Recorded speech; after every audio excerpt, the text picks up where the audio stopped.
Hello my loves, welcome to the channel. It is Crissy G. If you are new here, welcome, and if you are back, then welcome back my loves. It has been a minute. I know I've been terribly busy at work mostly, and then literally get home and you guys know the spiel. I've talked about it many times, but many of you are asking what is going on, how my journey is coming along, if I'm still losing weight, have I gained weight, all that good stuff. We're going to answer all those questions in today's video. But most importantly, I want to really focus and talk about the weight loss roller coaster, the emotional roller coaster that you will be on if it is your first time taking Mounjaro, Wegovy, any semaglutide, tirzepatide, any weight loss medication in general. But in specific, these GLP medications do really cause an emotional roller coaster. And I think it's not something that many of us are talking about, but in talking to people one-on-one about their own experiences or struggles with their weight loss journey, struggles on or off these medications, it really takes a toll on your emotions, especially when things are not going as planned, or just we're going to get into all of that in today's video.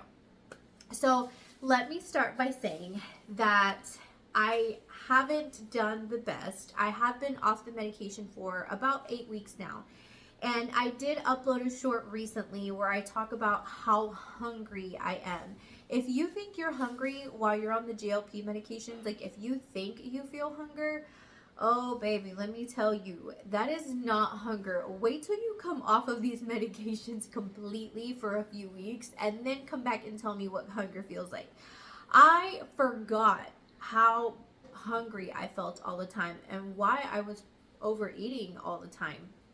I didn't feel like I was overeating back then because I felt like I was eating normal portions, but we've talked about that many a times, is that we really do not need a lot of food to maintain ourselves, and what we eat on a daily basis is usually not healthy and usually high in calories, and the calories add up really quickly.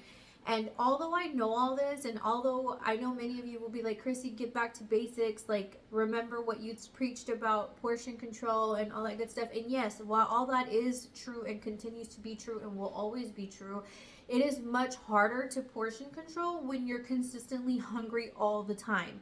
And like my struggles before this journey began, or right at the beginning of this journey, it is really hard when your stomach is growling at its peak and you're passing by every other corner is a Starbucks, a McDonald's, a Burger King, a Shipley's Donuts, or donuts in general. It's just ridiculously hard to go by these places and not look back and just keep driving. And so that being said, I have gained about, at my lowest, I was at 177, but I didn't stay there very long. I quickly maintained at about 185, and I stayed at 185 for a few weeks before coming off of the medication. And so I will put it here, my lowest, and then where I maintained at the longest, which was the 185, and then right now I'm at 193. Now I will say that I had one too many drinks a couple of days ago, and I could not eat anything that day or the next. And I got on the scale that next day, and I literally was down to 188 for a day.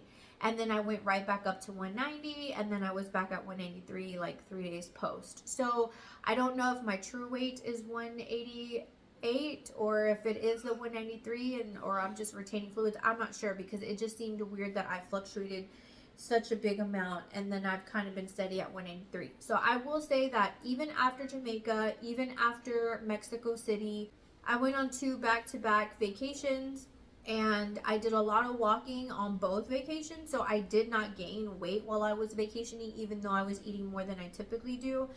But being back home and just the hunger I'm experiencing now makes it really hard to stay focused and to stay within my portion control. Also, making good choices becomes much harder. I mean, it literally, willpower goes out the window when you're hungry and you want to eat the first thing that you see available, which is why you're supposed to keep healthy snacks on hand. I know this. We know this. So I wanted to talk a lot on the emotional roller coaster that it is to be on these medications, because I think you have to know that you're not alone when you're going through these emotions, when you're experiencing these things. So at the beginning of your journey, when you're getting onto these medications, you're really excited. Most of us have hit a place in our lives where we're unhappy, either with our health or our physical, or maybe both, or a combination, or you're just feeling depressed, you don't want to go anywhere. Like for me, I stopped taking pictures. I wasn't as outgoing anymore. I was more reclusive. I was not happy with my health or my physical. I was always tired. I was always sleepy.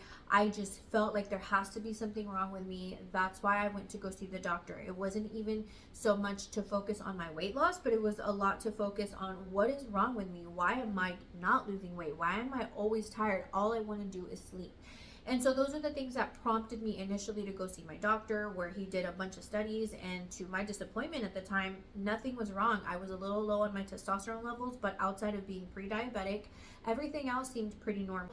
I was kind of disappointed because I wanted to have something to blame my weight gain for, and the only thing that was wrong was that I was overeating and not being mindful of portion control. That it's true that if you don't eat as much, then you don't gain the weight and you start to lose the weight. And the more you minimize your calories, the more you lose, and the more calories you eat, the more you gain. And so simple math again. And I know this is not true for everyone, okay? I know that some of you are not being able to lose weight or have other conditions like PCOS that make it even harder to lose weight, or hypothyroidism, things like that. But this is for us, those of us who didn't really have any other health concerns outside of being pre-diabetic, or maybe like blood pressure, something that wouldn't tie weight gain per se. So in the beginning, you're really excited because you feel like, oh my goodness, I finally get to have a tool to help me get where I need to go.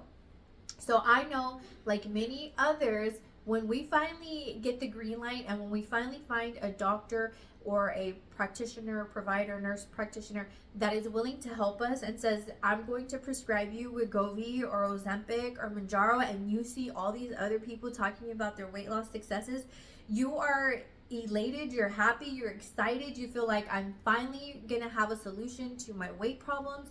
And so you're very happy, you're very excited, okay? That's at the beginning of your journey. A lot of you are nervous, obviously, because of the unknown. You also hear about all the symptoms and side effects and things like sulfur burps and constipation and just fatigue and joint pain. And so all these things can be scary. So I can imagine that when you're someone like myself who runs to go watch other people talk on it, you start to feel the fear, but also the excitement. So in the very beginning, there are a lot of emotions, okay? So then you get to the point where you start your journey. Now, this can be a tricky part too, because as humans, we tend to compare ourselves to everyone else and where everyone else should be and how fast you should lose weight or how slow, or who's doing it right, and what do I need to eat. And remember that not everything works for everyone, and so something that may work really well for me may not work well for you. Maybe for one person, they don't have to change anything and all of a sudden they're losing weight, but for someone else, they have to go on a very high restrictive diet to lose weight. So remember that just because it works with someone else, it doesn't mean it's going to work for you. But don't let that frustrate you, and don't let that discourage you from trying things that will work for you. And so then you get to that point where you've been on the medication for a week, you've been on the medication for 2 weeks, and you're just not losing the weight. And here you go, and you open TikTok and you open YouTube, and you see all these people talking about how they're losing all this crazy weight in the beginning. And you feel like, well, why am I not losing that weight? Okay. So remember that these medications are designed to titrate. And in the beginning, not everyone is going to lose a massive amount of weight. Not everyone is going to follow a strict diet. Guess what, you guys? I was on it for weeks and lost no weight at the end. Why? Because I was not being as strict anymore, and I was not restricting my calories. I was no longer eating in a deficit. I was eating enough to maintain, but not enough to lose. And so you can get trapped in this yourself early on in the journey, where you're not reducing enough calories. And then you have the people who reduce too many calories and don't eat enough, and then they feel like their body is shutting down and they're not losing. So it's like a really crazy time in the beginning trying to figure out what works for you, what's not working, how do I lose weight, how do I not lose weight. And so that's going to be, for the most part, most people are going to lose, the average, right? But you're also going to have people who lose extreme weight, those who do not lose at all. And so I have a lot of you come on here and tell me, well, I've been on the 2.5 for 4 to 6 weeks and I haven't lost anything and everyone else is losing weight. It's, again, the 2.5 does not work for everyone. I know a lot of people who do not lose anything on the 2.5 or lose very little on the 2.5. I can't even imagine being someone who's actually paying $1,000 a month plus their doctor visit to lose 1 or 2 pounds a month. That is a lot of money, you guys. And so I get the frustration. And so there's one of the other emotions, right? Frustration, because you feel like, why am I not losing weight? Why is this person losing 5 pounds, 6 pounds, 8 pounds a week and I'm losing half a pound a week? Like, it does not make sense. So it's just you need to work one-on-one with your doctor and figure out and really keep a diary, because a lot of times we think we're not eating much, but once you add up everything from chewing a piece of sugar-free gum to eating a piece of chocolate to it all adds up, you guys. Like, I would literally just notice that my gum is 5 calories and here I am thinking I'm fasting and I'm chewing this 5-calorie gum, which technically broke my fast even though I'm not eating anything. So things of that nature, like, you don't realize sometimes how many calories are in certain foods. So make sure that you keep a diary and then you take that with you to your doctor visit and let them know, this is what I'm consuming. So where is the problem? And sometimes you writing it down and really looking at the math, you start to realize, like, I'm not losing enough to lose 2 pounds a week. I'm only eating enough to lose half a pound a week. And so it can be eye-opening to write everything that you consume down.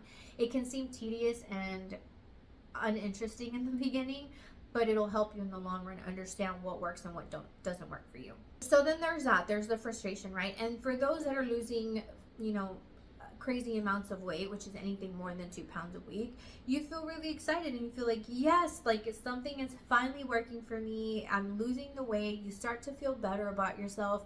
And then you have for some, it's hard not to be able to eat the same way. Like, you have to really understand that you cannot eat the same as everyone else. And no one understands in the beginning, because people literally do not believe that you can only eat that small portion of a meal. And it's hard for people to understand, and not until they experience it themselves, they understand what you're feeling and how full you feel and how quickly you're like, okay, I can't eat another bite. Because now I can eat a lot more to feel that uncomfortable full. And now when I feel uncomfortable full, I feel guilty because I know that I really did overeat.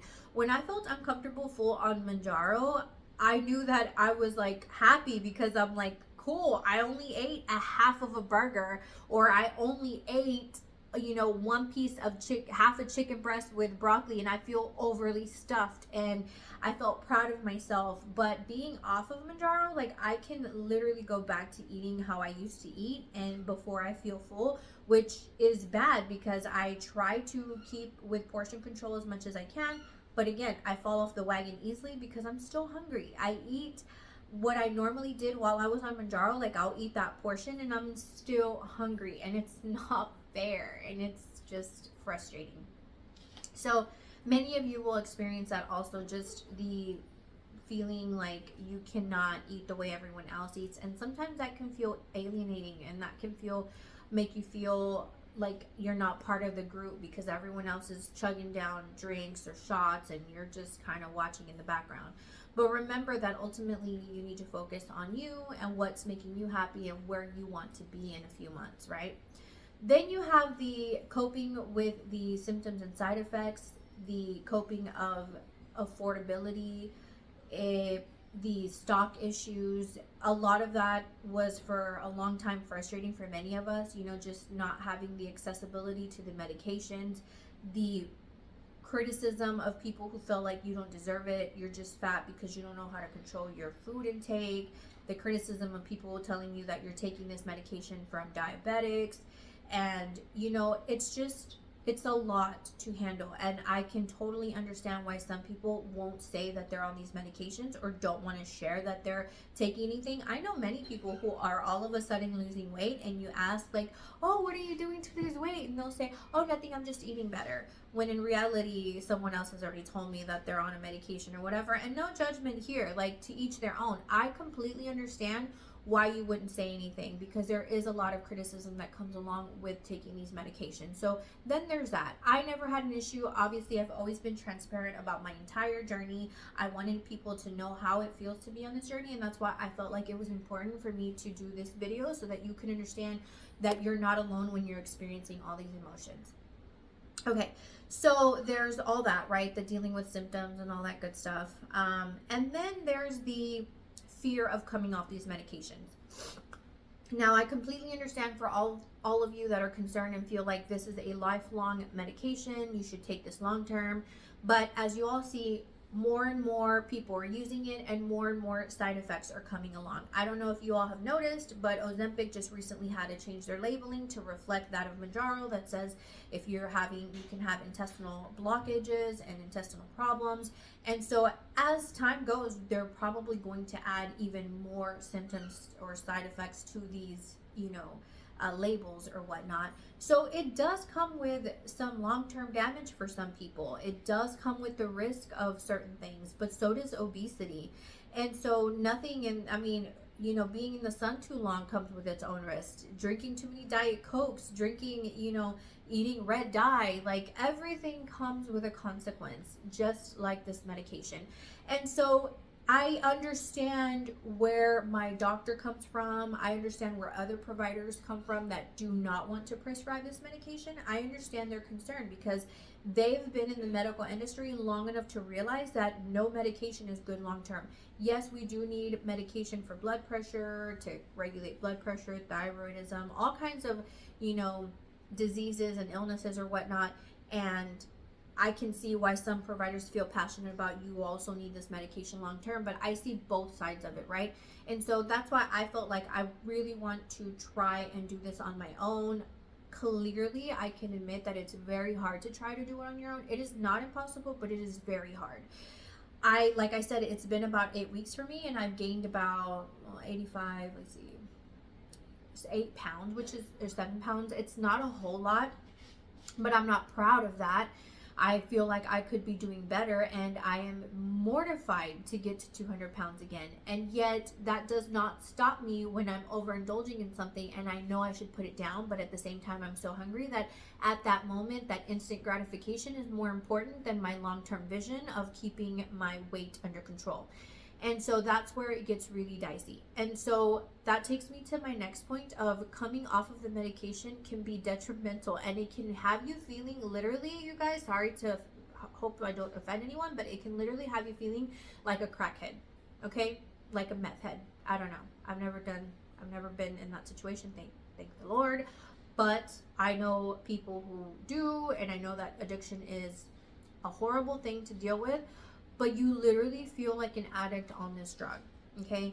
And I know that sounds crazy, and I know it's probably said that it's non-habit forming, but when you start to think that there is no way out and that you need to shoot yourself up to be able to maintain weight or lose weight, and you start to freak out when the stock becomes unavailable or low, or things of that nature, just in general, when you start to feel like, oh my God, what's going to happen if I can't get my hands onto this medication? Those are all signs of addictions, okay? And I went through that. It was so hard for me in the beginning. When I first was like, okay, I'm getting cut off, I don't have any more supply, it was really hard for me. I started to just kind of feel disappointed. I felt like I wasn't gonna be able to do it on my own. I felt sad. I felt like, what if I start the fear of gaining weight? And then, it took about 2 weeks. It took about 2 weeks for me to finally feel like, okay, we got this. Like, we can do this. Let's just focus. Let's go back to ground zero. Let's go back to the basics. And then I thought I could do it. And then the hunger pain strikes, and then it's just all downhill, and I forget all the things that I preach about and I eat. And it's a vicious cycle. It's not easy. And the constant stress of, I need to find a provider, I need to find a way to get my hands on this medication, and then I start to realize, like, no, quit, like, just deal with it. And it's just the vicious cycle of back and forth and going in circles. And I don't know, it's very frustrating, you guys. I feel like I need to be back on the medication. I feel like, I know that I said I wanted to be at 185, between 180 and 185, but now that I've been here for so long, now that I've been here for a few months, I feel fat again. I feel unhealthy again. I feel sluggish again. It's because my body is no longer like on this adrenaline rush of weight loss, and I just feel like I'm complacent where I'm at. I'm starting to feel uncomfortable again because I'm used to being this weight now. And now I would like to get myself down to 160 because that's a little bit closer to ideal weight. And, you know, my mom's been on it for just over a year now. And she was one of those people who were like, no, I'm doing it for the diabetes. I'm doing it because of the diabetes. And she's fallen into that black hole of just 5 more pounds, just 5 more pounds. I want to be 150. I want to be 140. And now she's literally at 136 and she's very, very thin. And so we all fall into that trap where it's just like 5 pounds more, 5 pounds more. And it almost becomes an obsession. And that's just yet another emotion on this journey. And you become obsessed with the weight and the weight loss, and you feel like it's never enough. And you think, you know, when I first started this journey and I was almost at I was at 241. That was my first recorded weight, but I want to say that I was probably even heavier than that. But my first official weigh-in was at 241, and I thought 205. Like, I told my doctor I want to be at 205, and he thought, why 205? Why not 160? And I was like, are you crazy? He's like, okay, how about 175? He's like, that's not your ideal weight, but 175 is better than 205. And I was like, oh, no, sir. I've not been under 200 pounds in over 20 years. There's absolutely no way that's going to happen. And then it didn't take me very long to get down to that 205, and it didn't feel so hard. And it was easy having Manjaro by my side, or, you know, at that time, Ozempic and semaglutide compound. And so then I thought, you know, I could do this. I could get myself down to 195. I think I could do it. And then I got myself to 195, and then was like, well, you know what? I would love to be 185. Like, I was 185 in, you know, I graduated at 160, but a year after high school, I was 180. And I was like, I would love to be there. And then it's like, well, let me go to 180 because I want that security of, I want to be able to gain a few pounds. And then here I am now at 193. And I'm like, no, I really want to try and get to 160. And right now is a good time because guess what? That's only 33 pounds, does not seem as much as when I was 241 to get down to 160. It would have been 100 pounds. Oh my goodness, like that sounds like a lot. So I'm in that area where it's like it's achievable at this point. Like I can get there if I really wanted to. And so I've always talked about how I don't want to lose too much just because I like having my curvy body, and so I'm okay with not being stick thin or whatnot. But yeah, so that's where I'm at now. And so I do want to let you all know that you are not alone. This is most definitely a roller coaster of emotions. You have highs and lows. You feel frustrated. You feel happy. There is just so much that goes on during this journey, whether you're on this journey for a month or you're on this journey for long term, or you've been on it for a year now. It's always, so you are definitely not alone. I love that you all share your experiences here because it helps so many people go back and read.